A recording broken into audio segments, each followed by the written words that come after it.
Alhamdulillah Rabbil Alamin. An bɛ Ala fo ka Ala barikada. Ala min ye bi donya yira ne ni aw bɛɛ lajɛlen na. An ka Ala fo k'a koɲuman dɔn. Alhamdulillah Bamakɔ cɛ ani muso, denmisɛn ani maakɔrɔ. Komi bɛɛ lajɛlen bɛ k'a laɲini cogoya min na. An karamɔgɔ Abdulayi Kulubali, Za Wakati Abdulayi Kulubali, Elhaji Abdulayi Kulubali, bɛɛ lajɛlen bɛ k'a laɲini k'a kana direct la. Alhamdulillah Rabbil Alamin. An y'an karamɔgɔ sɔrɔ direct la nin waati in na.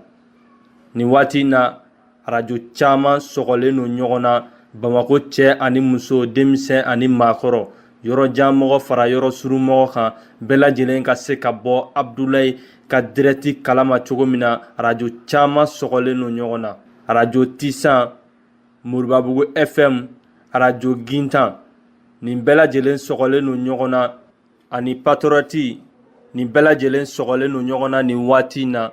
An bɛ Ala fo ka Ala waleɲuman dɔn. Ala min ye bi donya yira an na. An wulilen don ka se an karamɔgɔ ma. An n'a bɛna baro caman kɛ. Yani an ka ɲininkaliw tingɔ karamɔgɔ la, an bɛ foli bila karamɔgɔ la fɔlɔ. Karamɔgɔ salamu alaikum. Wa alaikum salam wa rahmatullahi ta'ala wa barakatuh. Alhamdulillah Rabbil Alamin. An bɛ Ala tanu ka Ala barikada. Ka Bamakɔ fo.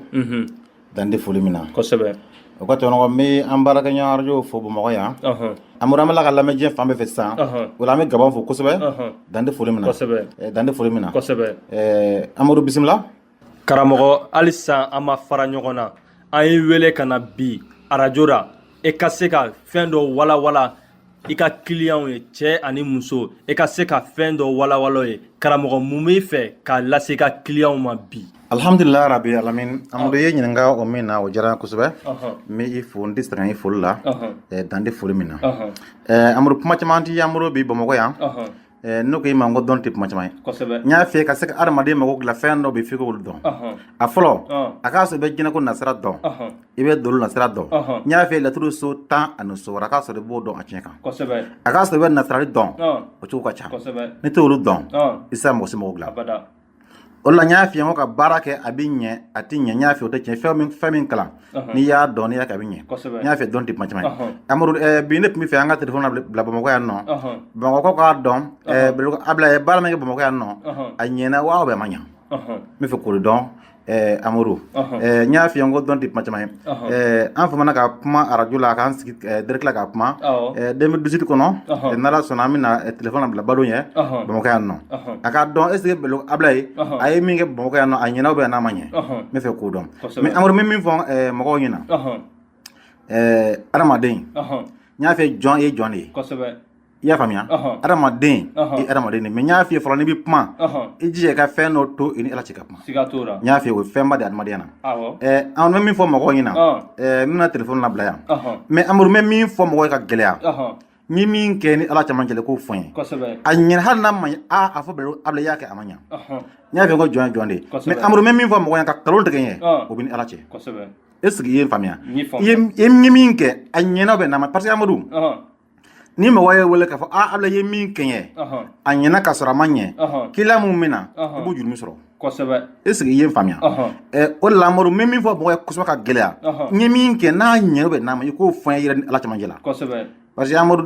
bi bi na don dɔ fana bɛ tuguni parce que cogo cogo la an bɛna sa de ka taa lahara donc nkalon n'an y'o tigɛ ɲɔgɔn yan nɔ lahara tiɲɛ de bɛ yen nɔ donc san'an ka se yen nɔ an ka tiɲɛ fɔ ɲɔgɔn ye. An ye min kɛ n'a ɲɛna i k'a fɔ ni Ala cɛmancɛ la n'a ma ɲɛ i k'o fɔ n ye Amadu parce que n y'o de f'i ye ka mun fɔ mɔgɔw ye ka gɛlɛya n'i ko ne ma sa Ablaye i ye min kɛ a ɲɛna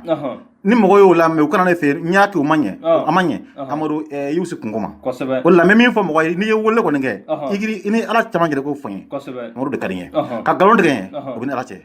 n y'a fɛ dɔn tɛ ba caman ye o la Amadu an ka téléphone la Bamakɔ yan nɔ a ka dɔn est ce que Ablaye a ye min kɛ a ɲɛna ou bien n'a ma ɲɛ n y'a fɛ dɔn tɛ kuma caman ye. Yani an ka téléphone bila direct la ni aw minnu mago bɛ karamɔgɔ Abdulayi Kulubali la émission kɔfɛ a bɛ se k'a wele 66 13 12 19 66 13 12 19 ou bien aw bɛ se ka wuli ka taa Bilali Mayiga fɛ yen furaw bɛɛ lajɛlen bɛ sɔrɔ Bilali Mayiga fɛ yen dépôt central min bɛ aw bolokɔrɔ autogare la n'aw sera autogare yɛrɛ daba n'aw donn'o fɛ dɔrɔn aw bɛ se Banikɔnɔ cɛ transport ma n'aw sera yen Bilali Mayiga bɛ yen ou bien aw ka wuli ka na Yirimajɔ radio Mamelon tun bɛ yɔrɔ kɔrɔ min na aw ka wuli ka se yen n'aw sera alimentation Mamelon na aw bɛ fura sɔrɔ yen fura bɛ sɔrɔ ninnu mɔgɔ kofɔlen ninnu fɛ ou bien aw bɛna karamɔgɔ Abdulayi Kulubali yɛrɛ ka yɔrɔ la ni aw minnu mago bɛ an karamɔgɔ Abdulayi Kulubali la aw bɛ wuli ka se 26 mars kɔfɛ 700 logement n'a sera 700 yɛrɛ la 700 daminɛ a bɛ lavage tigiw ɲininkali kɛ o bɛ an karamɔgɔ Abdulayi Kulubali ka yɔrɔ yira aw la lamɛnbagaw direct numéro filɛ aw ye aw bɛ se ka weleli kɛ 21 76 58 41 21 76 58 41 ni aw ye nin wele aw bɛ ɲɔgɔn sɔrɔ direct la allo karamɔgɔ dɔ mago bɛ anw na kɔrɔta di ma Amin. tiɲɛ yɛrɛ la kɔrɔ i y'a bɛ dugu ko ye wallahi n balimamuso min taara i fɛ yen ale yɛrɛ de nana ci ɲɛfɔ n ye parce que a bɛ ko ale ka jabɛti ni furudimi a tagali min kɛra k'i ko min b'a kɔnɔ ko dɛbɛli don a y'a fura ta dɔrɔn a bɛɛ bɔra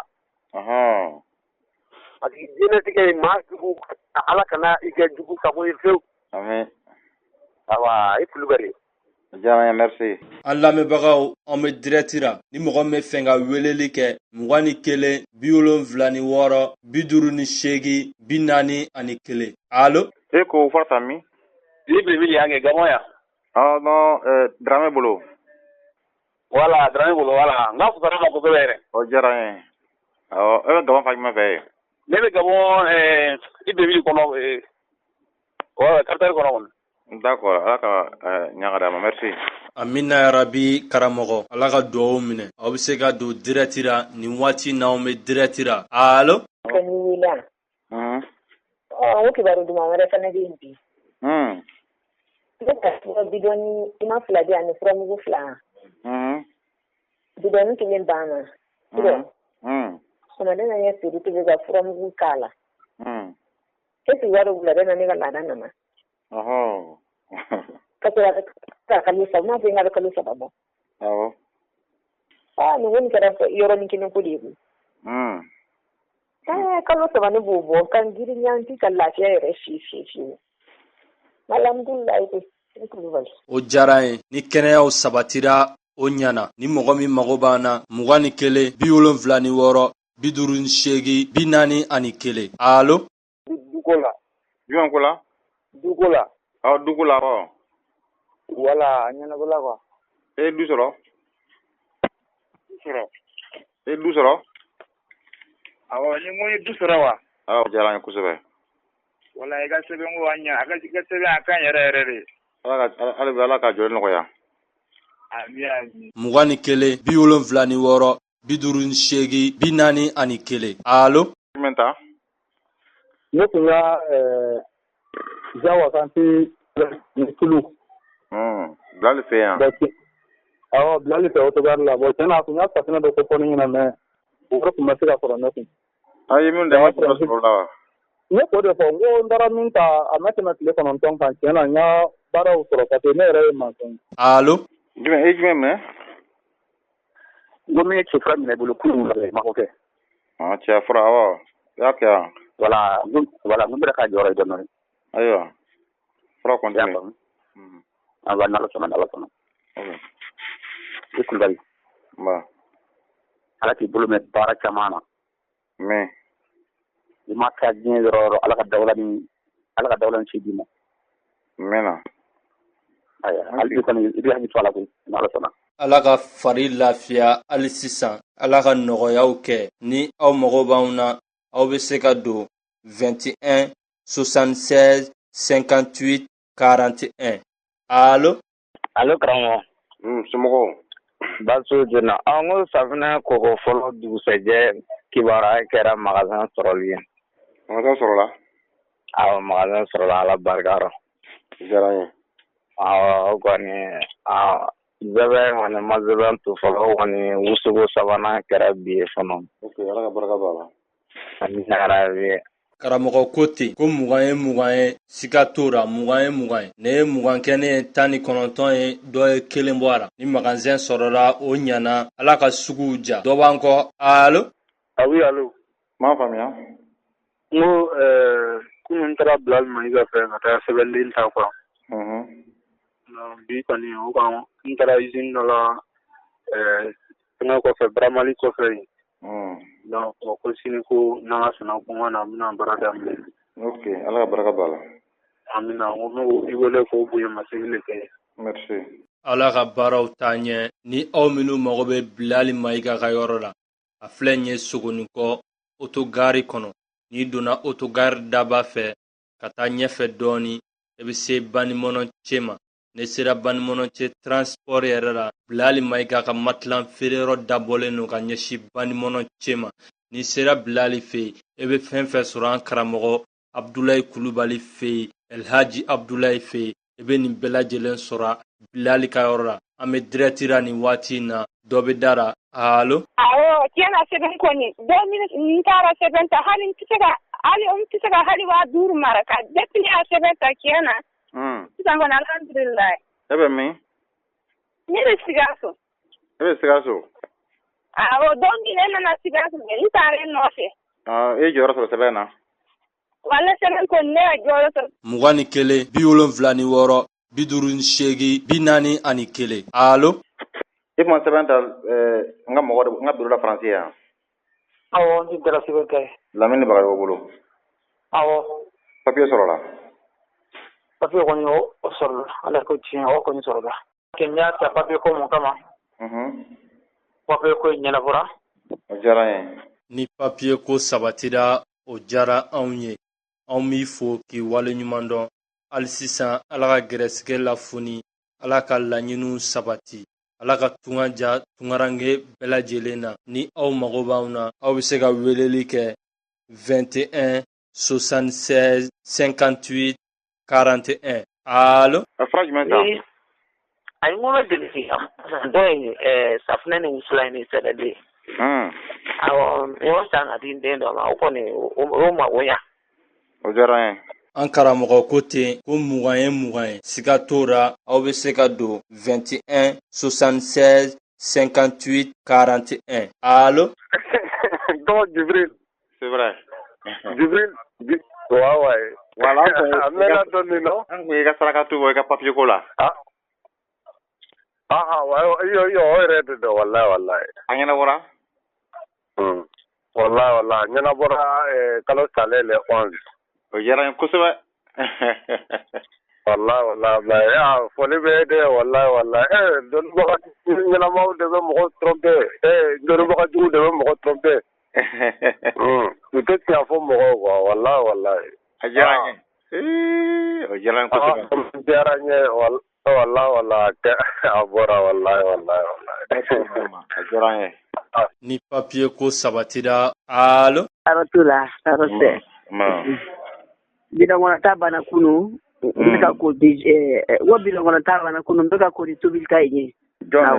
Oh, mtawa mbodi fe dibasi dona kun fari mandala ta. Okusarawa. Ai wode ko tinga fere de wa fere ko sebe. Kɛnɛyaw sabatira o ɲana ni mɔgɔ min mago b'an na 21 76 58 41 allo awa Ablaye don Kulubali ama ko awɔ e taara Bilali fɛ awɔ denmuso ka babi ko la a taasira quoi a pasera awɔ o diyara n ye kosɛbɛ ne tun b'a fɛ k'o de fɔ a ye a diyara n ye ala ka tɔɔrɔ nɔgɔya awɔ ala ka tɔɔrɔ ɲɛ ka d'a ma karamɔgɔ mɔgɔ dɔ mago b'i la allo fɛngɛ o tɛ ka baara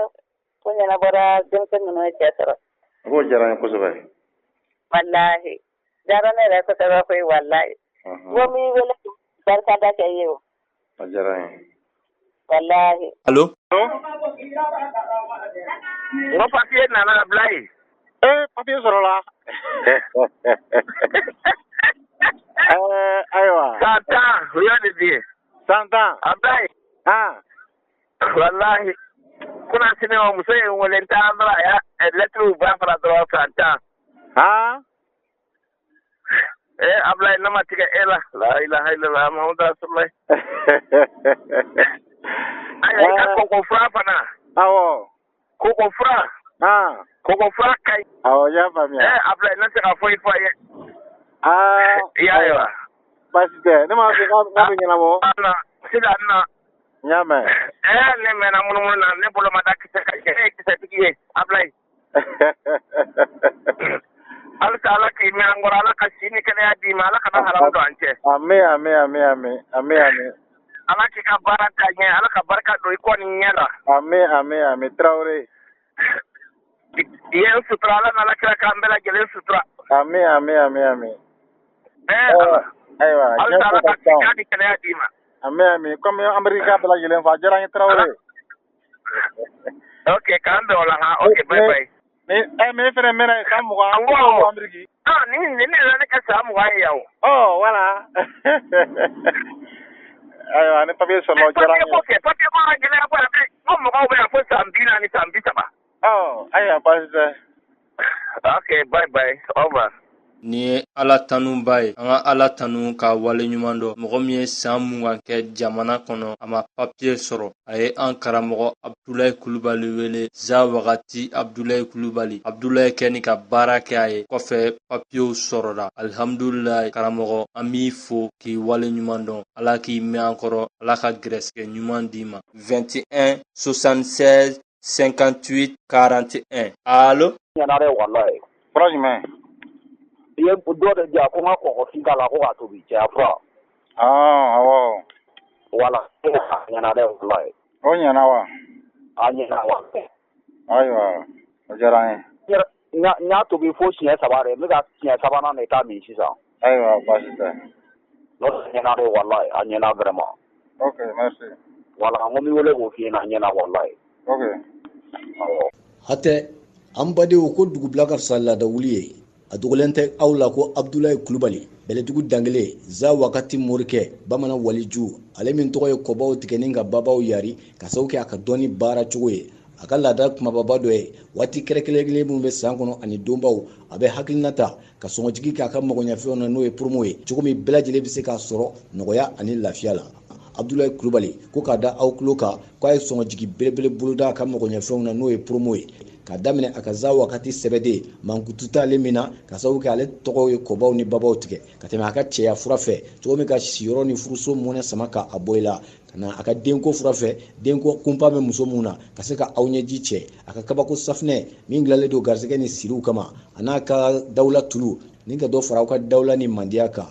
a ka musoya gundo o min bɛ musow ka banamisɛnnin caman furakɛ cogo min ka se ka lafiya kɛ aw ta ye kana se a ka fura kura min na ani manden dɔnnibagaw farala ɲɔgɔn kan k'o dilan n'a bɛ fɔ a ma ko manden sabu ɲuman ale bɛ dankari kɔnɔnabana sugu bɛɛ lajɛlen na a sugu o sugu kɔnɔnabana sugu o sugu mana k'i la a b'a kɛlɛ k'a ban pewu kɔnɔdimi misɛnnin laada kɔnɔdimi musolaka minnu ka laada bɛ ɲagami musolaka minnu bɛ laada kɛ ni dimi ye sanga ni waati farikolo sɛgɛlen don i da ka go i se ka dumuni kɛ aw minnu bɛ don caman kɛ n'aw tɛ taa sutura la kɔnɔja kɛlen don k'aw ma minnu kamana gan koko ye aw minnu kɔnɔna fili a mana kɛ kɔnɔnabana sugu o sugu ye manden sabu ɲuman nin a bɛ dankariw la ni ka lafiya k'i ta ye dakuru ɲɛ kelen dɔrɔn ale bɛ yaala kɔnɔbara kɔnɔ k'a banakisɛ n'a mikɔrɔbu n'a nɔgɔ ni fɛn kirikara fɛn fɛn b'i kɔnɔ a b'a bɛɛ lajɛlen fara ɲɔgɔn kan k'a labɔ sutura la i bɛ lafiya ka taa se a ka furaji ma n'o ye bɛlɛdugu gundo ye dakuru ɲɛ kelen dɔrɔn Abdulaye Kulubali ka magoɲɛfɛn bɛɛ a bɛɛ bilala sɔngɔjigi la o siratigɛ la bolikumadɔ ka fisa ni sen ka di ye aw minnu b'a fɛ ka sɔngɔjigi in jabɔ a y'aw sen fɔ nin nɔgani na a kana nin yɔrɔ sɔrɔ magoɲɛfɛnw na yanni promo banni cɛ an bɛ segin a kan Abdulaye Kulubali ko k'a da bɛɛ lajɛlen kulo kan magoɲɛfɛn bɛɛ lajɛlen bilala sɔngɔjigi la promo fo ka taa se a waati banni ma ni promo banna fana o bɛ k'a dama kunnafoni ye ka o da aw kulo kan o kuma a ye wuli nin nɔgani na a kana sɔngɔjigi in jabɔ yanni a banni cɛ aw minnu bɛ Bamako n'a lamini na n'a b'a fɛ ka nin promo in jabɔ yanni a banni cɛ a bɛ furaw sɔrɔ yɔrɔ minnu na olu filɛ nin ye a bɛ sɔrɔ artisanat poste 1 yɛrɛ kɛrɛfɛ tɛ coyi an balimakɛ bɛ sɔrɔ yen Fuseni Gindo n'ale ye farafin fura feerela ye furaw bɛɛ bɛ sɔrɔ ale bolo artisanat poste 1 yɛrɛ kɛrɛfɛ Fuseni Gindo wali kelen a bɛ taa radio jɛkafɔ la an balimakɛ Mingoro bɛ yen Sogoniko autogare la Bilali Mayiga bɛ yen Abdulaye Kulubali yɛrɛ ka so ATT bugu 700 logement na n bɛ segin a kan Bamako n'a lamini n'a b'a fɛ ka promo ni jabɔ yana banni cɛ a b'aw senfa ka se yɔrɔ mun na olu filɛ nin ye artisanat Fuseni Gindo bɛ yen n'ale ye farafin furakɛla ye ale filɛ nin ye artisanat poste 1 yɛrɛ kɛrɛfɛ tɛ coyi wali kelen ni jɛ ka fɔ ka surun maa min na a bɛ taa radio jɛ ka fɔ la an balimakɛ Mingoro bɛ yen minnu ka surun autogare la Sogonikɔ a bɛ a sɔrɔ Bilali Mayiga bolo wali kelen a bɛ taa Abdulayi Kulubali yɛrɛ ka so Bɛlɛdugu Dangele ATT bugu la 700 logement na o kuma foyi ma to fɔ ka wuli joona ka na ni sɔngɔjigi in jabɔ yan'a banni cɛ Abdulayi Kulubali Bɛlɛdugu Dangele ye Bɛlɛdugu dɔnni kunna wolo.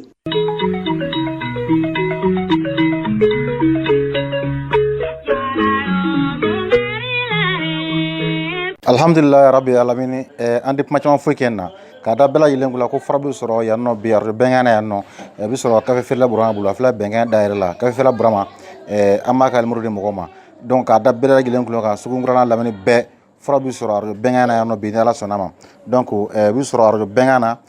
mɔgɔ min bolo o ye Burama ye kafe feerela Burama a filɛ ye bɛnkɛna dayɛlɛ la yan nɔ donc mɔgɔ dogolen tɛ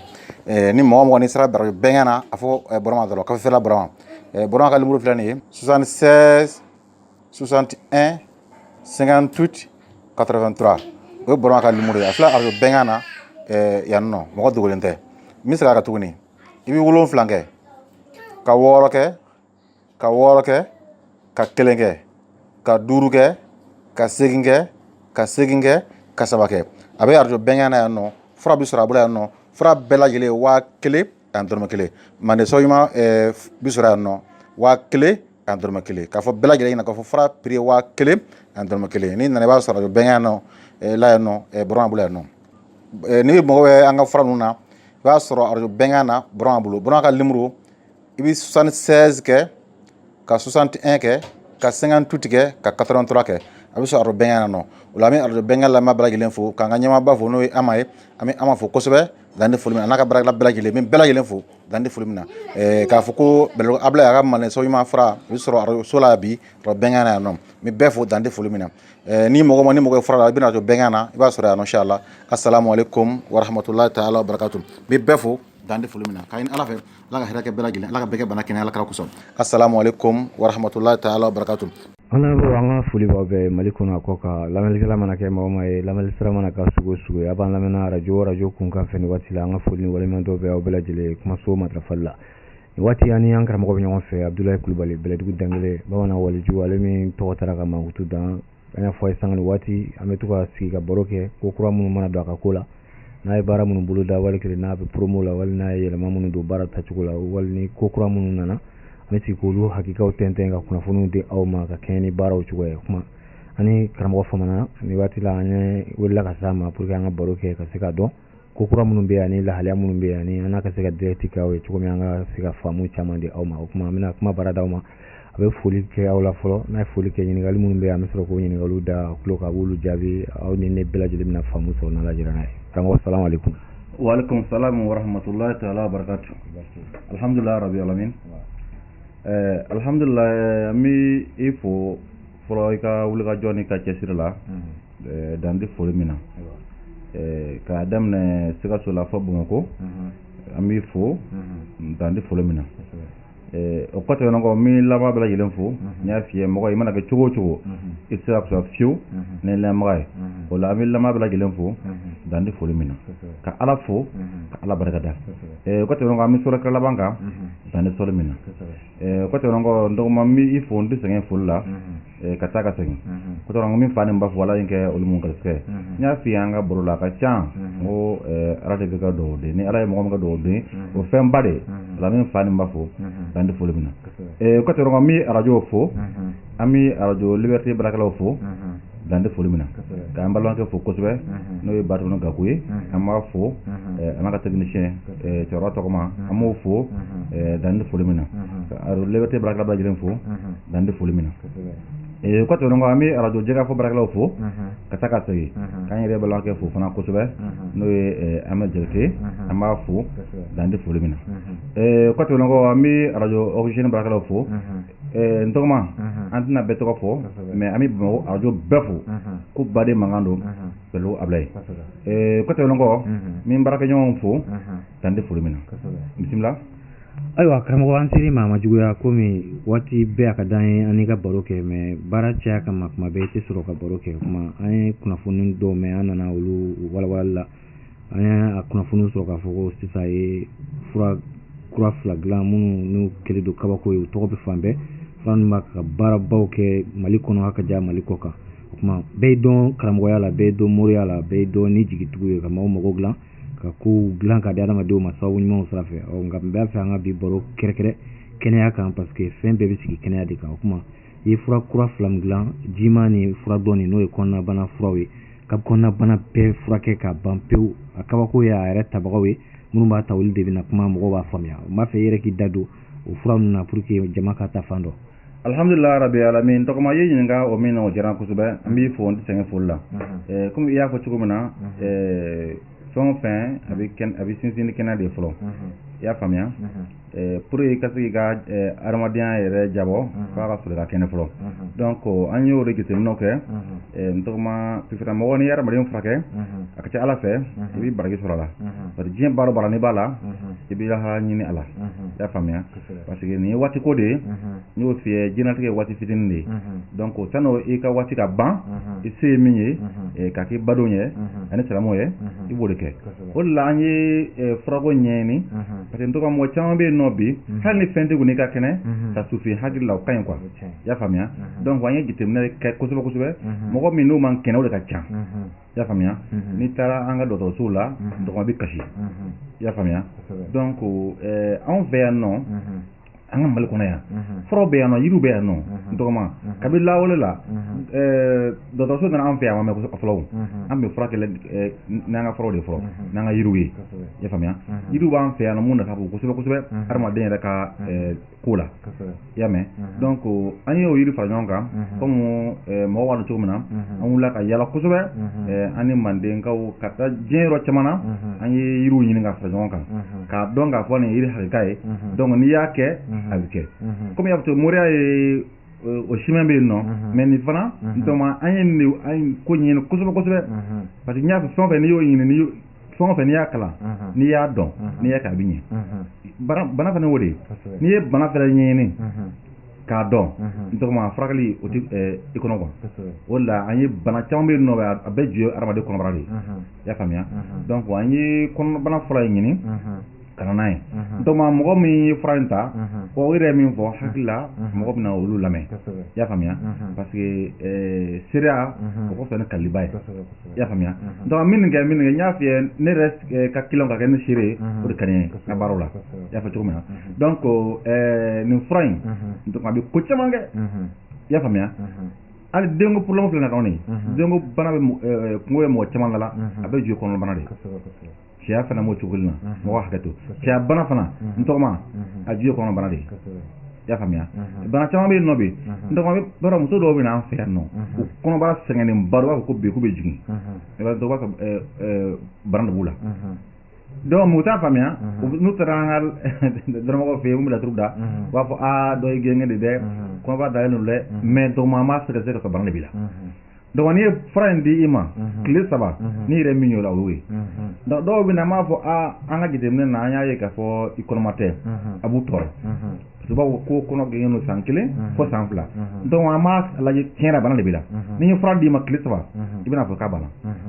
o mɔgɔ de ka ca kosɛbɛ i y'a faamuya donc mɔgɔw kana ɲɔgɔn jɛmu sɔrɔ k'a fɔ n kɔnɔbara gɛngɛnen don a bɛ tan non bana de b'i la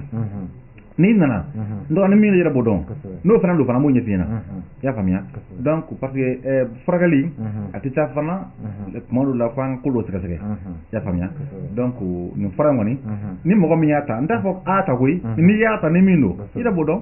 bon donc fura ka kan mɔgɔ bɛɛ lajɛlen na cɛ ani muso i y'a faamuya donc ni mɔgɔ min man ka fura n'i nana an ka feerekɛla b'a fɔ bon ni mɔgɔ kase bɛ o tɛ fura in ta o bɛ yen nɔ fana i y'a faamuya parce que fura bɛɛ n'a a tana de don i y'a faamuya donc mɔgɔ mɔgɔ ni i ka sababu b'an bolo an b'a ɲini ala fɛ ala k'an ni i yɛrɛ ɲɔgɔn kan an b'o ɲini ala fɛ an lamɛnbagaw ni Abdulaye Kulubali bɛ baro la Bɛlɛdugu Dangele ale min tɔgɔ taara ka mankutu dan bɛɛ y'a lakodɔn ka sababu kɛ dɔnni baara ye o tuma dɔnnibagaya nin bɛ sen na k'aw mago dilan ka haju dilan garisɛgɛ kow fɛ furu ni ɲɔgɔnmaw ɲɔgɔn cɛ bɛn siraw fɛ papiye ko moriya nin b'a nɔ na a b'o baara tɛntɛn nka baara bɛɛ bɛ sigi fɛn min sanfɛ n'o ye kɛnɛya ye a y'a bila o de la sisan k'o sɛbɛkɔrɔ ɲɛɲini k'o tɛntɛn cogo min bana minnu bɛ adamadenw na n'a bɛ k'u kamana gan jolila bana ninnu ni bana gɛlɛn minnu bɛ kɔnɔbaraw la n'a bɛ mɔgɔ kɔnɔna fili a y'o fura kɛrɛkɛlenw ɲini dɔnni dafalen kɔnɔna na jama ka lafiya ani jama ka lawasa kama fura nin bɛ ko caman kɛ parce que kɔnɔnabana n'i y'o fɔ dakuru ɲɛ kelen don mais fɛn caman b'a kɔnɔ ka daminɛ kɔnɔdimiw na kɔnɔdimi misɛnninw kɔnɔdimi banbaliw kɔnɔdimi gɛlɛnw maa minnu kɔnɔ bɛ ja don caman ko y'i kɔnɔna fili a falenna a ma falen kɔnɔbana fan o fan fura nin bɛ dankari o la ka tila ka jolilabanaw kɛlɛ a fɛnw bɛɛ sɛbɛnlen an yɛrɛ ɲɛkɔrɔ yan ɲɛ b'a la donc fura nin kabako furaba minnu y'a ta olu de bɛna ɲɛfɔ e min b'a lamɛnna i bɛna faamuya yan'an ka se seerew ma sa karamɔgɔ fura filɛ ni fura ɲɛna a kuma ka ca n b'a fɛ i ka min perepere latigɛ kosɛbɛ sisan ko n'a ɲɛna i b'a sɔrɔ ladegibagaw b'a la ko n'a ye sanga sɔrɔ mɔgɔw b'a essayer ka bɔl'a kɛrɛfɛ i ka sɛbɛn n'i ka magoɲɛminɛnw bɛ bila fan bɛɛ yalima i filɛ ka nin fura kura minnu bɔ nin ye a carilen fan bɛɛ wa wali ni minnu mago b'a la o bɛ se i yɛrɛ ka so wa wali a lakika bɛ sɔrɔ cogo di pour que mɔgɔ kana n'a ladege san alhamdulillah rabbi alamin an tɔgɔma ye ɲininka nin min na nin diyara kosɛbɛ mɔgɔ caman y'a la ɲini k'a fɔ an ka fura debu dayɛlɛ suguba kɔnɔ donc an ye debu dayɛlɛ poste 1 yɔrɔ la ka se artisanat ka ɲɛsin assemblée ma o tɛ yɔrɔ dogolen n'i sera poste 1 yɛrɛ la n'i ko Fuseni Gindo a fana a bɛ furaw de feere Fuseni Gindo mɔgɔ dogolen tɛ i y'a faamuya fura bɛ sɔrɔ ale bolo yen nɔ an ka fura bɛ sɔrɔ ale bolo Fuseni Gindo n bɛ se ka tuguni a filɛ nin ye poste 1 na artisanat donc mɔgɔ min bɛ Bagadaji la 15 bugu misra ka taa fɔ Tonorobugu Bajala 1B olu bɛɛ lajɛlen bɛ se ka fura sɔrɔ yɔrɔ min na sisan o ye poste 1 assemblée yɔrɔ la ka ɲɛsin artisanat ma mɔgɔ dogolen tɛ Fuseni Gindo a ka yɔrɔ filɛ nin ye poste 1 yɛrɛ la mɔgɔ dogolen tɛ an bɛ tila k'a ka numéro di mɔgɔw ma i y'a faamuya ale ni arajo jagafɔ la an yɛrɛ balimakɛ bɛ n'o ye Amadu Mengoro ye fura fɛnɛ bɛ sɔrɔ ale bolo sisan i y'a faamuya jagafɔ tɛ yɔrɔ dogolen i y'a faamuya fila Kulofina kɔ tɛmɛnen kɔ an yɛrɛ balimakɛ filɛ nin ye Sogonɔgɔ gare kɔnɔ n'o ye Bilali Mayiga ye fura bɛ sɔrɔ ale fana bolo Bilali Mayiga mɔgɔ dogolen tɛ i y'a faamuya a filɛ ka ɲɛsin Bandemɔrɔsi place ma n tɔgɔma o yɔrɔ 3 ka fara ɲɛda ka yɔrɔ ka Asitebugu second logement na fura bɛ sɔrɔ n yɛrɛ bolo Asitebugu la yan nɔ donc ka da bɛɛ tulo kan debu tun bɛ yɔrɔ minnu na an y'o yɔrɔ baara jɔ fɔlɔ ka a bila yɔrɔ 3 in na Jagafɔ ani artisanat ani Sogonɔgɔ i y'a faamuya ani n yɛrɛ bolo yan nɔ bon n tɔgɔma ani mɔgɔ min bɛ Kati fana bon fura bɛ sɔrɔ Kati fana Kati yɔrɔ jumɛn Kati mission église yɛrɛ kɛrɛfɛ vie Jara bɛ yen nɔ fura bɛ sɔrɔ ale fana bolo i y'a faamuya donc komi yɔrɔw ka jan ɲɔgɔn na donc Kati kɔnɔ bɛ sɔrɔ Kati i y'a faamuya donc k'o fɔ mɔgɔw ɲɛna fura bɛ sɔrɔ Kati Bamakɔ yan kɔni Jagafɔ artisanat Sogonɔgɔ gare kɔnɔ ani yɛrɛ ka yɔrɔ Asitebugu secteur na n tɔgɔma fura bɛ sɔrɔ yen nɔ bon mɔgɔ minnu fɛnɛ bɛ Sirankɔrɔba fan fɛ Sirankɔrɔba arajo jigi fa u bɛ sɔrɔ Karani bolo yen nɔ fura bɛ sɔrɔ yen nɔ arajo jigi fa la Sirankɔrɔba donc n b'i bɛɛ fo ka n di foli min na fura bɛ sɔrɔ yen nɔ bisimila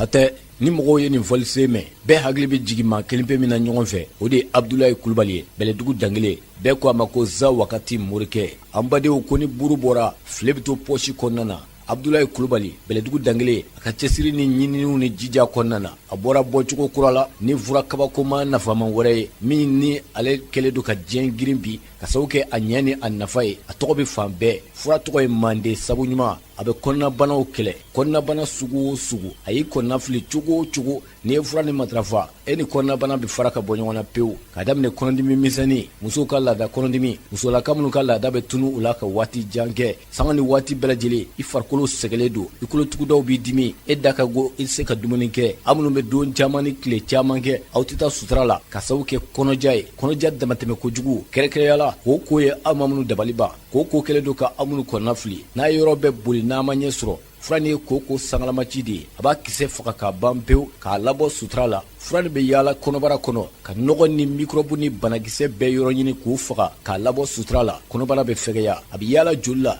ka microbe ni banakisɛw ɲini k'u faga. Joli bɛ saniya, farikolotigi bɛ lafiya. Fura tɔgɔ ye Manden sabu ɲuman. Bɛlɛdugu dangele a ka ɲini ni cɛsiriw kɔnɔ ani Manden dɔnnibaga kɛrɛkɛrɛnlenw farala ɲɔgɔn kan ka nin fura kura bila aw ka bolo kan kɛnɛya sabatili kama. Fana ko ko nzere bɛ ba kɔ. Maa minnu ye fura nin ta k'a matarafa, olu de kɛlen don fura nin lakaliba n'a seerew ye diɲɛ kɔnɔ an bɛ don min i komi bi. N'aw mago bɛ nin dagabana fura nin na, aw bɛ wuli ka se Abdulayi Kulubali Bɛlɛdugu dangele a ka magoɲɛfinɛw bɛ deli ka feere yɔrɔ minnu na an fɛ Bamako yan. A b'a bɛɛ lajɛlen sɔrɔ cogo min i ka fura baara nɔ faamuya. Maa minnu y'a ta k'a matarafa, olu caman segila ka fura ka nafa n'a ka ɲa fɔ. An k'o la kumaba dɔw lamɛn cogo min jama k'i ta fan dɔn. Ne tɔgɔ ye ko Tidiane Jabate, militaire à la retraite. Dans ces derniers temps-là, vraiment, n kɔnɔ tun ma lafiya. Vraiment, fo ka taa se sunkalo ma sun donni yɛrɛ jɔrɔ tun bɛ n na. Fɔlɔ ne y'a commentaire le mɛn radio la quoi. Ko vraiment ko a ka fisa. Ayiwa, ne ye n ka petini bila ka na, n denkɛ. A nana depuis a nana san ka taa di ne ma. A y'a ta cogo fɔ ye. N y'a ta. A fisayara yɛrɛ de. Ayiwa, deuxième tour fɛnɛ n y'a ta tuguni. Papa. Bon, depuis o kɛra sa ne y'a ta dɔrɔn ne lafiyara yɛrɛ de. N kɔnɔ maga ɲɛna, fɛn kɛra mun tun bɛ n kɔnɔ a bɛɛ bɔra n kɔnɔ. Alhamdulilayi. Ma fura min don vraiment a ka ɲi. Ayiwa. Radio sora kuma tɛ foyi. Ayiwa. Vraiment a ka ɲi yɛrɛ de. Baasi tɛ. Donc an ka dugawu b'aw ye. A diyara an ye. Vraiment halisa Ala ka si ni kɛnɛya di. Amin. Aba. Ali san saba bɔ ne ma se ka sun don. Allahu akbar. Ala ni fura in barika ne ye fura in ta ne kɔni ni fura kan an bɛ sun daminɛ ni Ala in dɛsɛ yɔrɔ min fɛ. Ala ye tile 30 de nɔgɔya ne ye. Alhamdulilayi. N bɛ yɔrɔ min na sisan n bɛ sun na fan ne ka sun bila sira. Alhamdulilayi. Fura in filɛ a ye a bɛ kɔnɔ magaya de a t'a bunda a b'a magaya de ka nɔgɔ bɛɛ b'u kɔnɔ. An kolotugudaw bɛɛ tun bɛ n dun a ye u bɛɛ nɔgɔya. Ayiwa. Tigɛ kɔnɔ yɔrɔ tun bɛ sufɛ a y'o bɛɛ nɔgɔya. Alhamdulilayi. Kɔnɔ tun bɛ kuru de a y'o bɛɛ nɔgɔya. Alhamdulilayi. N bɛ Ala fo k'a barikada. Ayiwa. Ni mɔgɔ ma fura in kɛ i ka fura in kɛ k'a yi fɛ. Ayiwa. Salamaleykum. Bon, ne ye fɛn min y'a la, bana dɔ de ye ne minɛ, bana in a ne signalé depuis en 1967. Bon, bana nin vraiment a ye ko caman kɛ ne ma. En 67 o ni bi ka jan dɛ. Ka ca. Bon, n ye fura caman k'a la. Kunnamaw ni timimaw ni fɛn bɛɛ n y'o bɛɛ lajɛlen kɛ bana in na. Mais komi n bɛ to ka a ka émission lamɛn kojugu. Bon, ne nana fura in lakodɔn. Bon, ne nana ka na kelen ta. Bon, kelen sigiyɔrɔma 4 nin bɛ taa ban kuma min na. A y'a yira k'a fɔ ko bana bɛ yɔrɔ in na. A b'i bana nin lamaga yɛrɛ de. A y'a yira k'a fɔ bana min b'i farisogo la ka ja a sigi bɛ yan nin. Bana nin ye bana sugu jumɛn don? Bon, bana nin ti faamu cogo la ta dɛ parce que bana nin daminɛ barakɔrɔla la. N kelen y'an fan barakɔrɔla. Kabini bɛ fura ta la, bon, fura ma deli ka ne ka bana yuguyugu nin tɛ. Ayiwa. Yanni yɛrɛ la fura don dɛ. Baasi tɛ. Ni mɔgɔw sɔnn'a ma, fura don. Ayiwa. Ni mɔgɔw fana ma sɔn a ma, fura don. Mais ni mɔgɔ min banna la, a sira don ne ta a b'a dɔn ko tiɲɛ don. Ayiwa. Salamu alaikum. Waalaikum salam. Ɲama i k'i tɔgɔ fɔ an ye? Kolotum Tarawele. Fɛn bɔra ne kɔnɔ a ka bon hakili ma. Ayiwa. Pablo ne tun tɛ se ka dumuni kɛ. Ni lansara sera ka ban ne tɛ se ka dimi. Bana in san joli k'i la? Bana in bɛ ne na a bɛ san 20 bɔ bi. Allahu akbar. Wallahi nka ma nin ɲɔgɔn ta fɔlɔ. Allahu akbar. Fɛn bɔra ne kɔnɔ kuma dɔ la i b'a fɔ a dɔw ma i b'a fɔ ko turu mɔlen. Joli kuturu de bɛ k'a sanfɛ min bɛ bɔ ne kɔnɔ. Pablo mɔgɔ tɛ se ka fura ni fɛn fɔ ka ban min bɛ bɔ i kɔnɔ min yɛrɛ ni Ala tɛ parce que i tɛna se k'a ta ka bɔ ɲɛgɛn na k'a jira mɔgɔw la. Ne ni Ala de b'a dɔn. Allahu akbar. Ne kɔni ka to nin ka nafa nin dɛsɛra wari la n'o tɛ ne ka dumuni de kɛra fura nin ye. Ayiwa. Lafiya min donna n farikolo la bi alhamdulilah ne n'a faamana. Alhamdulilayi. Wallahi. Ala ka lafiya jidi. Ami ya Rabbi. Ne tɔgɔ Usmani Kɔnɛ bɛɛ ko Okas. Ne ye fura ne y'a mankutu mɛ fila ni can na lakika don a bɛ se ka mɔgɔ lafiya ni Ala ka jɛ ye kɛnɛya dɔ bɛ nin e farikolo la e yɛrɛ kun sigilen tɛ ni min ye minnu ma dɔ sɔrɔ o ka n'a si filɛ sabula tantigɛma o ye dibina lakari ye fila n'i y'a ta a bɛ lafiya dɔ di adamaden yɛrɛ ma e yɛrɛ sigilen tɛ min ye farikumu tɛ golosɛgɛ tɛ kɔdimi a b'o bɛɛ lafiya ko fura ni a ka ɲi fo k'a dama tɛmɛ sase kelen o k'o san ka lajɛ yanni k'o ban o bɛ boli ka na filanan ta maa t'a kɔrɔ fɔ maa ye bele. Pablo ne de ye Usmani Kulubali Manson Usmani vraiment ne taara fura nin san n ye mun san taara o di n kɔrɔmuso ma vraiment ale yɛrɛ ko sari tebi ale yɛrɛ bɛ furakɛ la ka ta tebi la fɔ sisan donc a ma fura ni ɲɔgɔn ye donc n tilara ka taa filanan san ka na o di n ka muso filanan fana ma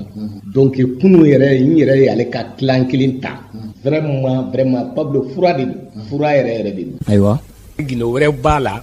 peut-être e yɛrɛ t'o kalama ayiwa sari dilan ta fanfɛya ye cɛ ma parce que ne ye mun ye a la o la o ka bon ni mun yɛrɛ bɛ fɔ a la sari n'a kun kɛra k'a fɔ ne yɛrɛ don ne bɛ nin datugu de n'i nana mi miliyɔn da dɔ fɔ i ye k'i furakɛ k'o wari minɛ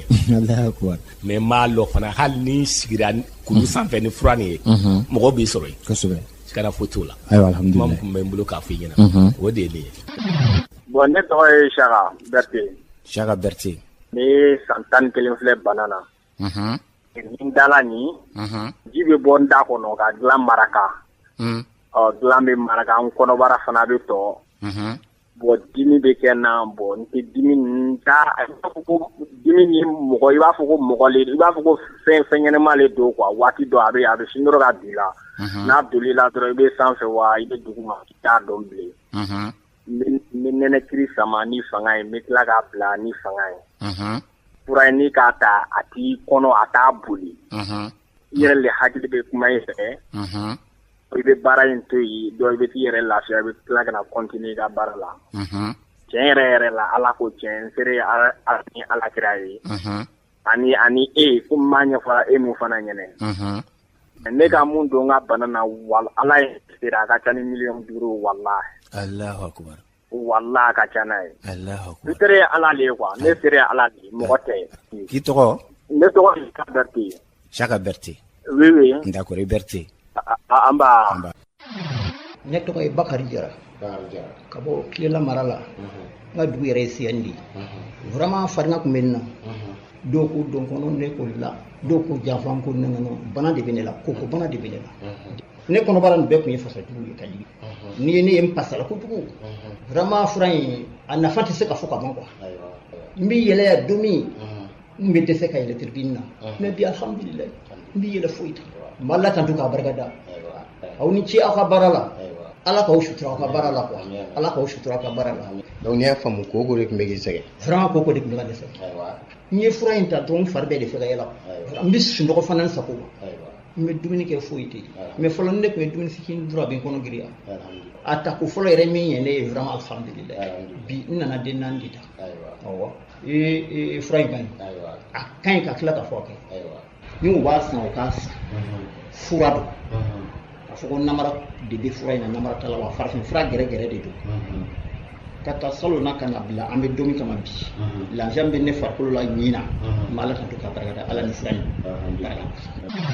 ne ye n ka cɛni ne bila ka fura in san ka na di yan ne tun bɛ biri ne tun bɛ n sen la fili kɔfɛ le ka biri mais cɛni taara ka taa fura in da ne ye fura in mɔmɔrɔ 5 ka kun fɔlɔ ni filanan ta ne nana wuli sɔgɔmada fɛ bara in taara yɔrɔ ne tɛ k'ala ye k'a dɔn ne ye finiko daminɛ o dugujɛ depuis 7 heures fo 3 heures n bɛ finiko la o dugujɛ ne nana ka na banakɔtaga kɛ fɛn min bɔra ne kɔnɔ ka bɔ hakili ma i b'a la kale ko ni binga in dumuni kɛ k'a ɲimi k'a kunu ka tila k'a fɔnɔ ne ka banakɔtaga kɛra ten fura in ka ɲi fo k'a lɔ k'a ka ɲi ala k'aw mɛn an kɔrɔ ni y'a balimakɛ man kan ye Banjugu Dokure fura in a ka ɲi fo k'a fɔ a ka ɲi o na an yɛrɛ y'a ta k'a lajɛ parce que mɔgɔ bɛ fɛn dɔ fɔ n'i yɛrɛ m'a lajɛ i b'a fɔ ko mɔgɔw ko tɛ mais n'i yɛrɛ y'a lajɛ fili t'o de la vraiment fura in a ka ɲi fo k'a fɔ a ka ɲi voilà a bɛ bana caman furakɛ ne kɔni alhamdulilayi ayiwa ka bɔ Mali la ka segin ka na Faransi n y'a kuma fɔ mɔgɔw ye mɔgɔw ko n ka kumande ka na n ye fɔlɔ minnu kumande a nana a ma hali don 2 sɔrɔ n bolo mɔgɔw y'a bɛɛ ta sisan an bɛ yɔrɔ min na komi bi fɛn fɛn y'a ta n bɛ ka ɲininkali kɛ a bɛ sɔrɔ cogo jumɛn na alors ne bɛ min fɔ aw ye n balimaw fura lakika yɛrɛ de don. Salamualeykum wa rahmatulah. Wa aleykum salam. Somɔgɔw wele. Baasi foyi tɛ yen. Awa. An bɛ se k'i tɔgɔ ni jamu dɔn. Saka Tarawele don. E ka fura in ne ka fura ni ko ma tɛrɛmɛ walayi a ye kɔnɔna bana a ye baara k'a bɛɛ la. Alhamdulilayi. Sisan n bɛ sunɔgɔ. Dumuni kun tɛ kɛ. Bon sisan n bɛ dumuni kɛ. Ayiwa. Bon a yɛrɛ bɛ fɛn caman fɔra. Bon ne yɛrɛ dɔwɛrɛw yara minnu yɛrɛ si tɛ kelen mais olu tɛ arajola kumaw ye. Tabarikala. Wala e n'a fɔ cɛ ni musoya bolo ma. Vraiment tiɲɛna nafa yɛrɛ sɔrɔla la kosɛbɛ yɛrɛ. O diyara n ye. Walayi fura nin ka ɲi kojugu. O diyara n ye. Donc an kɔni bɛ dugawu le kɛ. N'Ala sɔnna. Yarabi a ɲuman tɔ bɛ Ala bolo a caman Ala k'a d'an ma. Yarabi. wa ni mɔgɔw ma dara u bɛ se ka fura in ta siɲɛ kelen k'a lajɛ n'i y'a ta siɲɛ kelen tɛ d'aw ma kosɛbɛ wallahi lafiya bɛ yen fɛn bɛɛ bɛ yen sisan alhamdulillah baasi tɛ ne tɔgɔ ye Safiyatu Bagayogo fɛn o fɛn bɛ fɔ fura in na k'a b'o ɲɛ mɔgɔninfin ye a ka jugu n'o bɛɛ ye a tɛmɛlen b'o bɛɛ kan n'i y'a san fura yɛrɛ b'a yɛrɛ commentaire kɛ a y'a si filɛ bani n'aw y'a si filɛ fɛn min bɛ fɔ fura in na aw b'a dɔn k'a fɔ k'a tɛmɛlen b'o bɛɛ kan Madame fɔlɔ k'i yɛrɛ fɔ foli diyara n ye fura ko in na ayiwa ɲinan sunkalo la wallahi ne ma sɛgɛn foyi de sɔrɔ sunkalo la alhamdulilayi suma wallahi alhamdulilayi bon o tɛmɛlen kɔ ka bɔ yen sogobilen tun bɛ ne sɛgɛn dɔɔnin sogo bilenman de ko don ni tun y'a dun a bɛ n sɛgɛn mais ala ni fura nin dɔw b'a la n bɛ sogo dun fati bɛɛ kan ne y'i ka fura sɔrɔ n y'a sɔrɔ n buramuso de sababu la i ye dɔ bila ka na di Setu ma o ye dɔ di ne ma a la waati y'a sɔrɔ ne man kɛnɛ furudimi bɛnna pali bɛnna n sen kɔnɔna o bi kalaya n fari fan 14 bɛɛ kun bɛ n dimi nka kabini ye fura in ta bana taara yɔrɔ o yɔrɔ ne m'a dɔn fura in kɔni ka ɲi i digo cɛ n'a ɲana ne ma dɛ a ye mun ɲɛna ma wala n tɛ se k'a ɲɛ a fɔ k'a sa dara donc i ye fura ta i ye lafiya sɔrɔ a ye n lafiya yɛrɛ de n ye lafiyaba de sɔrɔ koli yɛrɛ kun tɛ nana kosɛbɛ mais tiɲɛna koli bɛ nana yɛrɛ wa a ɲɛ saniyana fana ta a ɲɛ kun finen balo ne kun tɛ dumuni kɛra sɔgɔmada na wulila n yɛrɛ fɔlɔla dumuni minɛ de la n tɛ ne kun bɛ koli kɛ k'a ban dumuni tɛ se ka dun ne fɛ foyi mais tiɲɛna a ɲana n ma yɛrɛ de a minnu ma fura san ne fɛ u bɛɛ k'a san k'a lajɛ tiɲɛna a ka ɲi mɔgɔ ka santé ma yɛrɛ de ne ma fura in ɲɔgɔn ye ɲɛna ka ye o de bɛ n fɛ k'o fɔ jama ye Madame Jarado ka bɔ Kulukoro vraiment fura in kɔni a ɲɛna ma ɲɛna yɛrɛ de ne yɛrɛ ye dɔ ta a ɲɛna ma kojugu wallahi a don yɛrɛ min bɛ fura in ta doni mun na o dugusɛjɛ filanan denbajala kun bɛ n kunna n kun t'a dɔn ko n bɛ se ka taa n ka kɔɲɔ kɛ mais n taara n ka kɔɲɔ kɛ ka na fosi wa hali bi fosi n t'a dɔn n ka bana taara yɔrɔ ne tɔgɔ Ibrahim Traoré a ye mun ye fura la a ye nafa jumɛn ɲɛ ye alhamdulillah n ye min sɔrɔ fura in na n ka muso kɔnɔnabana y'a sɛgɛn donc kunun n ka fura in san n taara ka taa fɔlɔfɔlɔ d'a ma a ko ale ye fɛn ye bɛɛ t'a la a ka bɔ hakili ma a ko ale yɛrɛ siran kojugu a ɲɛ ale tun bɛna nɔfɛ ka taa yira n na mais an balakaw don u bɛ maloya dɔɔnin donc a ko fɛn bɔra ale kɔnɔ a ka bɔ hakili ma donc o karamɔgɔ n yɛrɛ ka cɛkɔrɔba bɛ n bolo n fakɛ o bɛ n bolo yen taso tun y'a sɛgɛn san yɛrɛ tun bɛ labɛn na a bɛ taa village la sura n wulila dɔrɔn ka taa dɔɔnin walo a la ka d'a ma n ko a ka nin si filɛ komi a ye fura caman kɛ sɔgɔmada in na a ko fɛn bɔra ale kɔnɔ a ka bɔ hakili ma komi kabinɛ ko don a tɛ se ka yira mɔgɔ la nka ko fɛn bɔra ale kɔnɔ ale yɛrɛ y'a dɔn k'a sera fura ma n ko an kɔni ne mɛna bi tɛ ka n bila yan n bɛ arajosow lamɛn mais anw hakili tɛ don yɔrɔ sɔrɔ ko la joona ni sɛbɛkɔrɔ sɛgɛsɛgɛli tɛ fura in ka ɲi o diyara n ye layi n bɛ ala fo k'ala barikada nin bɛ somɔgɔ sama bɔ za wakati janjo tɔgɔ duman kɔfɛ bɛlɛdugu dangele a kɔnɔna na a bɔra ni nin kabako fura ni nin dagabana fura nin ye min bɛ dankari kɔnɔna bana sugu bɛɛ lajɛlen na kabako fura belebele n'aw fana b'a fɛ k'a si filɛ cogo min ka fara a lakalibaw kan a b'a fɛ ka tɛnɛ ni haramu don ani kɔnɔna banaw cɛ a ye wuli ka na nin fura kofɔlen ninnu matarafa a tɔgɔ ye manden sabu ɲuman n'aw b'a fɛ ka nin kabako fura dagabana fura laki ka wulibali nin sɔrɔ cogo min ka tɛnɛ ni haramu don aw ni kɔnɔna banaw cɛ a sugu bɛɛ lajɛlen aw bɛ wuli ka se Sogonikɔ autogare la Bilali Mayiga bɛ yen Bani Munuci transport yɛrɛ kɛrɛfɛ tɛ co ye a ka téléphone numéro 76 37 36 18 wali kelen a bɛ taa radio Jɛkafɔ la furaw bɛ sɔrɔ radio Jɛkafɔ gardien bolo n'o ye Mingoro ye a bɛ furaw sɔrɔ Abdoulaye Kulubali bɛlɛdugu dangele yɛrɛ bolo a ka so a Tɛtɛbugu 700 logement na aw minnu bɛ jamana kɔ kan furaw bɛ sɔrɔ Libreville Gabon Jɔnkɛ Dramé bolo ale ka téléphone numéro 00241 07 52 00 05 56 Jɔnkɛ Dramé ale bɛ Gabon Libreville minnu bɛ Congo a bɛ furaw sɔrɔ Kamara bolo ale ka numéro ye 06 66 31 700 a kuma foyi ma to fo an ka dugawu kɛ Abdoulaye Kulubali bɛlɛdugu dangele sanga ni waati a ka jija ni cɛsiri kɔnɔ ka dɔnni tɛntɛn k'a cogoba ka bɔ ni nafama lakikaw ye jama ka wasa kama Abdoulaye Kulubali bɛlɛdugu dangele ye bɛlɛdugu dɔnni kunna wolo ka aw fo ka aw barikada k'aw ladɔnniya k'a fɔ ani an karamɔgɔ Elhaji Abdoulaye Kulubali ani ale de bɛna sigi ka baro kɛ waati damadɔni kɔnɔna na baro bɛna boli fɛn mun kan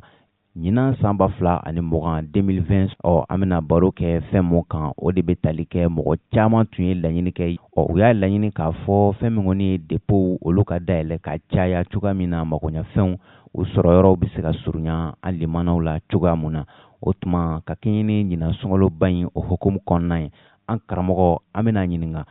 laɲini mun kɛra a ka client fɛ cogoya min na dépôt bɛ se ka dayɛlɛ ka caya an karamɔgɔ a bɛna ɲɛfɔli kɛ o dépôt cogoya kan. Alhamdulillah rabbil alamin Balikasum ye ɲininka o min na alhamdulillah ala ni karamɔgɔ ka wuli ka jɔ sababu la an ye dɔ fara an ka dépôt kan ɲina ka kɛɲɛ ni ko yɛrɛ fɛnɛ tacogo ye an ye dɔ fara dépôt kan i y'a faamuya. Alhamdulillah rabbil alamin an tɛ kuma caman foyi kɛ na k'a da bɛɛ lajɛlen kunna ko fura bɛ sɔrɔ yan nɔ bi bɛnkɛn na yan nɔ bɛ sɔrɔ kafe feerela Burama bolo a filɛ bɛnkɛn dayɛlɛ la kafe feerela Burama an b'a ka numéro di mɔgɔw ma donc k'a da bɛɛ lajɛlen kunna kan Sugunkura n'a lamini bɛɛ fura bɛ sɔrɔ bɛnkɛn na yan nɔ bi ni Ala sɔnna ma donc bɛ sɔrɔ bɛnkɛn na mɔgɔ min bolo o ye Burama ye kafe feerela Burama a filɛ ye bɛnkɛn dayɛlɛ la yan nɔ donc mɔgɔ dogolen tɛ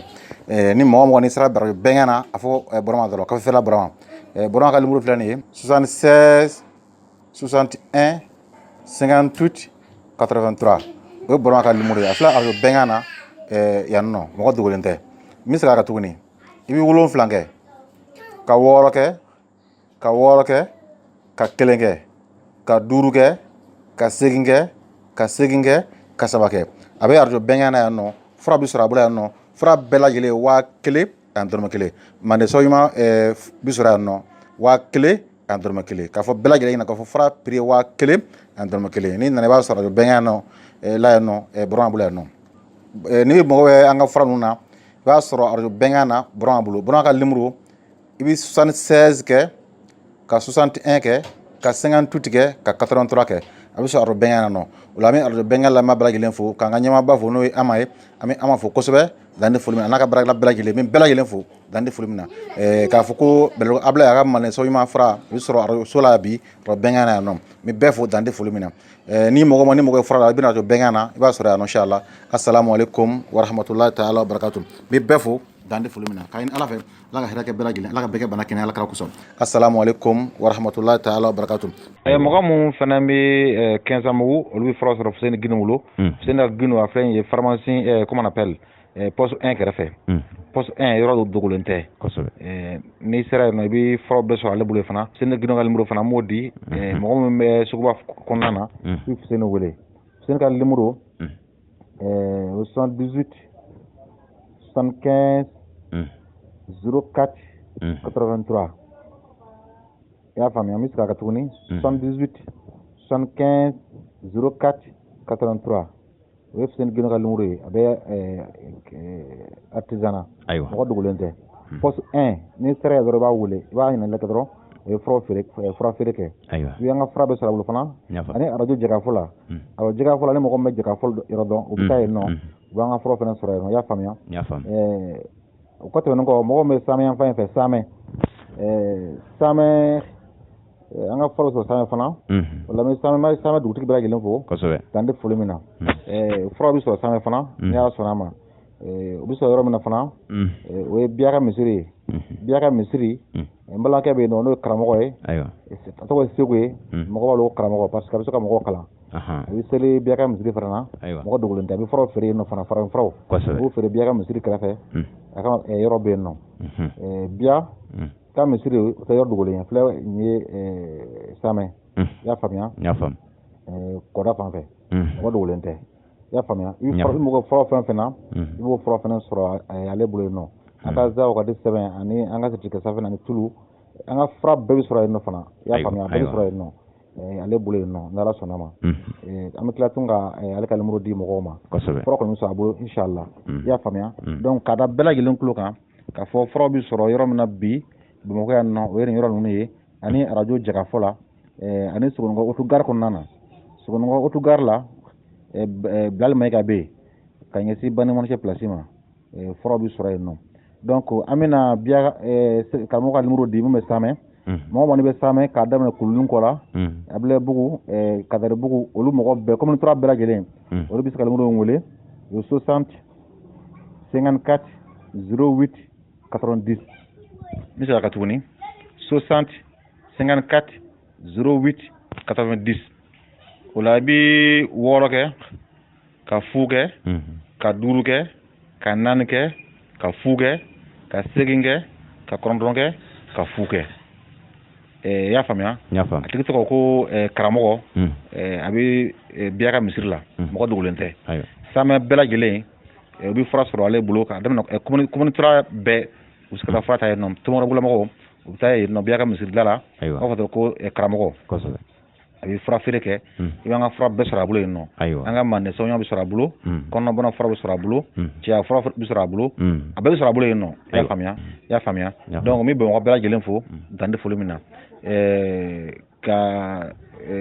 lɛma bɛɛ lajɛlen fo Mali kɔnɔ ani Mali kɔ Bari Kasim bisimila. An karamɔgɔ Elhaji Abdulayi Kulubali Zawakati Morikɛ sunkaloba in bonya kosɔn magoɲafɛn kelen o kelen ni a fɔlen filɛ nin a n'u sɔrɔyɔrɔw magoɲafɛn kelen o kelen a sɔrɔyɔrɔ fɔra aw ye sisan an bɛ dugawu kɛ an karamɔgɔ ye Ala k'a kɛ baraji ye ka ɲɛsin an karamɔgɔ ma Ala k'a kɛ siniɲɛsigi ye ka ɲɛsin an karamɔgɔ ma o la an b'aw bɛɛ lajɛlen fo a ye wuli joona a ka taa magoɲafɛnw ta u sɔrɔyɔrɔw la yani aw ka fɔn aw jigi kɔ. Lamɛnbaaw a bɛ fɔ nin de ma ko dɔnniba a bɛ fɔ nin de ma ko dɔnni ɲiniba a bɛ fɔ nin de ma ko dɔnnikɛla nin de ye bamananya ye nin de ye Bɛlɛdugu Abdulayi Kulubali ye aw minnu bɔra ka laseli in lamɛn sisan n'aw mago bɛ karamɔgɔkɛ in na 76 25 68 21 Cɛbakɔrɔbaro ka di dɔnni fana kuma man ca aw ni ca ka kulumajɔ la. Hatɛ an badenw ko dugubila ka fisa laada wuli ye a dogolen tɛ aw la ko Abdulayi Kulubali Bɛlɛdugu dangele Zawakati Morikɛ bamanan waliju ale min tɔgɔ ye kɔbaw tigɛni ka babaw yari ka sababu kɛ a ka dɔnni baara cogo ye a ka laada kumababa dɔ ye waati kɛrɛkɛrɛnlen minnu bɛ san kɔnɔ ani donbaw a bɛ hakilinata ka sɔngɔjigi k'a ka magoɲafɛnw na n'o ye promo ye k'a bɛɛ lajɛlen bila cogo min bɛɛ lajɛlen bɛ se k'a sɔrɔ nɔgɔya ani lafiya la Abdulayi Kulubali ko k'a da aw tulo kan k'a ye sɔngɔjigi belebele boloda a ka magoɲafɛnw na n'o ye promo ye ka daminɛ a ka Zawakati sɛbɛden mankutu t'ale min na ka sababu kɛ ale tɔgɔw ye kɔbaw ni babaw tigɛ ka tɛmɛ a ka cɛya fura fɛ cogo min ka siyɔrɔ ni furuso mɔnɛ sama ka a bɔ i la ka na a ka denko fura fɛ denko kunpa bɛ muso mun na ka se ka aw ɲɛji cɛ a ka kabako safinɛ min dilanlen don garisɛgɛ ni siriw kama a n'a ka dawula tulu ni ka dɔ fara aw ka dawula ni mandiya kan a ka musoya gundo o min bɛ musow ka banamisɛnnin caman furakɛ cogo min ka se ka lafiya kɛ aw ta ye kana se a ka fura kura min na ani mande dɔnnibagaw farala ɲɔgɔn kan k'o dilan n'a bɛ fɔ a ma ko manden sabu ɲuman ale bɛ dankari kɔnɔnabana sugu bɛɛ lajɛlen na a sugu o sugu kɔnɔnabana sugu o sugu mana k'i la a b'a kɛlɛ k'a ban pewu kɔnɔdimi misɛnnin laada kɔnɔdimi musolaka minnu ka laada bɛ ɲagami musolaka minnu bɛ laada kɛ ni dimi ye sanga ni waati farikolo sɛgɛlen don i da ka go i se ka dumuni kɛ aw minnu bɛ don caman kɛ n'aw tɛ taa sutura la kɔnɔja kɛlen don k'aw ma minnu kamana gan koko ye aw minnu kɔnɔna fili a mana kɛ kɔnɔnabana sugu o sugu ye manden sabu ɲuman ni a bɛ dankariw la ni ka lafiya k'i ta ye dakuru ɲɛ kelen dɔrɔn ale bɛ yaala kɔnɔbara kɔnɔ k'a banakisɛ n'a mikɔrɔbu n'a nɔgɔ ni fɛn kirikara fɛn fɛn b'i kɔnɔ a b'a bɛɛ lajɛlen fara ɲɔgɔn kan k'a labɔ sutura la i bɛ lafiya ka taa se a ka furaji ma n'o ye Bɛlɛdugu gundo ye dakuru ɲɛ kelen dɔrɔn Abdulayi Kulubali ka magoɲɛfɛn bɛɛ a bɛɛ bilala sɔngɔjigi la o siratigɛ la bolokuma dɔw ka fisa ni sen ka di ye aw minnu b'a fɛ ka sɔngɔjigi in jabɔ a y'aw sen fɔ nin nɔgani na a kana aw niyɔrɔ sɔrɔ magoɲɛfɛnw na yanni promo banni cɛ an bɛ segin a kan Abdulayi Kulubali ko k'a da bɛɛ lajɛlen tulo kan magoɲɛfɛn bɛɛ lajɛlen bilala sɔngɔjigi la promo fo ka taa se a waati banni ma ni promo banna fana o bɛ k'a dama kunnafoni ye ka o da aw tulo kan o tuma a ye wuli nin nɔgani na a kana sɔngɔjigi in jabɔ yanni a banni cɛ aw minnu bɛ Bamako n'a lamini na n'a b'a fɛ ka nin promo in jabɔ yanni a banni cɛ a bɛ furaw sɔrɔ yɔrɔ minnu na olu filɛ nin ye a bɛ sɔrɔ artisanat poste 1 yɛrɛ kɛrɛfɛ tɛ coyi an balimakɛ bɛ sɔrɔ yen Fuseni Gindo n'ale ye farafin fura feerela ye furaw bɛɛ bɛ sɔrɔ ale bolo artisanat poste 1 yɛrɛ kɛrɛfɛ Fuseni Gindo wali kelen a bɛ taa arajo jɛkafɔ la an balimakɛ Mingoro bɛ yen Sogoniko autogare la Bilali Mayiga bɛ yen Abdulayi Kulubali yɛrɛ ka so a Tetebugu 700 logement na n bɛ segin a kan Bamako n'a lamini n'a b'a fɛ ka promo nin jabɔ yanni a banni cɛ a b'aw senfa ka se yɔrɔ minnu na olu filɛ nin ye artisanat Fuseni Gindo bɛ yen n'ale ye farafin furakɛla ye ale filɛ nin ye artisanat poste 1 yɛrɛ kɛrɛfɛ tɛ coyi wali kelen ni jɛkafɔ ka surun maa min na a bɛ taa arajo jɛkafɔ la an balimakɛ Mingoro bɛ yen minnu ka surun autogare la Sogonikɔ a bɛ a sɔrɔ Bilali Mayiga bolo wali kelen a bɛ taa Abdulayi Kulubali yɛrɛ ka so Bɛlɛdugu dangele a Tetebugu la 700 logement na o kuma foyi ma to fɔ ka wuli joona ka na nin sɔngɔjigi in jabɔ yanni a banni cɛ Abdoulaye Kulubali bɛlɛdugu dangele ye bɛlɛdugu dɔni kunna wolo. Alhamdulillah rabbi alamin an di kuma caman foyi kɛ na k'a da bɛɛ lajɛlen kula ko fara bɛ sɔrɔ yan nɔ bi arajo bɛnkɛ na yan nɔ bɛ sɔrɔ kafe feerela Burama bolo a filɛ bɛnkɛ da yɛrɛ la kafe feerela Burama an b'a ka numéro di mɔgɔw ma donc k'a da bɛɛ lajɛlen kula kan Sugunkura n'a lamini bɛɛ fara bɛ sɔrɔ arajo bɛnkɛ na yan nɔ bi ni Ala sɔnna ma donc bɛ sɔrɔ arajo bɛnkɛ na mɔgɔ ye bolo o ye Burama ye kafe feerela Burama a filɛ ye bɛnkɛ da yɛrɛ la yan nɔ donc mɔgɔ dogolen tɛ ni mɔgɔ ni sera arajo bɛnkɛ na a fɔ Burama dɔrɔn kafe feerela Burama Burama ka numéro filɛ nin ye 76 61 58 83 o ye Burama ka numéro ye a filɛ arajo bɛnkɛ na yan nɔ mɔgɔ dogolen tɛ n bɛ segin a kan tuguni i bɛ 7 kɛ ka 6 kɛ ka 6 kɛ ka 1 kɛ ka 5 kɛ ka 8 kɛ ka 8 kɛ ka 7 kɛ a bɛ arajo bɛnkɛ na yan nɔ fura bɛ sɔrɔ a bolo yan nɔ fura bɛɛ lajɛlen 1000 ani dɔrɔmɛ 1 mande sɔgɔma bɛ sɔrɔ yan nɔ 1000 ani dɔrɔmɛ 1 k'a fɔ bɛɛ lajɛlen ɲɛna k'a fɔ fura prix ye 1000 ani dɔrɔmɛ 1 n'i nana i b'a sɔrɔ arajo bɛnkɛ yan nɔ la yan nɔ Burama bolo yan nɔ ni mɔgɔ bɛ an ka fura ninnu na i b'a sɔrɔ arajo bɛnkɛ na Burama bolo Burama ka numéro i bɛ 76 kɛ ka 61 kɛ ka 58 kɛ ka 83 kɛ a bɛ sɔrɔ arajo bɛnkɛ na nɔ o la an bɛ arajo bɛnkɛ lamɛn bɛɛ lajɛlen fo k'an ka ɲɛmaaba fo n'o ye Ama ye an bɛ Ama fo kosɛbɛ dan tɛ foli min na a n'a ka baarakɛla bɛɛ lajɛlen min bɛɛ lajɛlen fo dan tɛ foli min na k'a fɔ ko Bɛlɛdugu Ablaye a ka mande sɔgɔma fura o bɛ sɔrɔ arajo so la bi arajo bɛnkɛ na yan nɔ min bɛɛ fo dan tɛ foli min na ni mɔgɔ ye fura la i bɛ na arajo bɛnkɛ na i b'a sɔrɔ yan nɔ inshallah assalamu alaikum wa rahmatulahi ta'ala wa barakatuh min bɛɛ fo dan tɛ foli min na k'a ɲini Ala fɛ Ala ka hɛrɛ kɛ bɛɛ lajɛlen Ala ka bɛɛ kɛ bana kɛnɛya Ala kira kosɔn assalamu alaikum wa rahmatulahi ta'ala wa barakatuh rahmatulahi ta'ala wa barakatuh rahmatulahi ta'ala wa barakatuh rahmatulahi ta'ala wa barakatuh rahmatulahi ta'ala wa barakatuh rahmatulahi ta'ala wa barakatuh rahmatulahi ta'ala wa barakatuh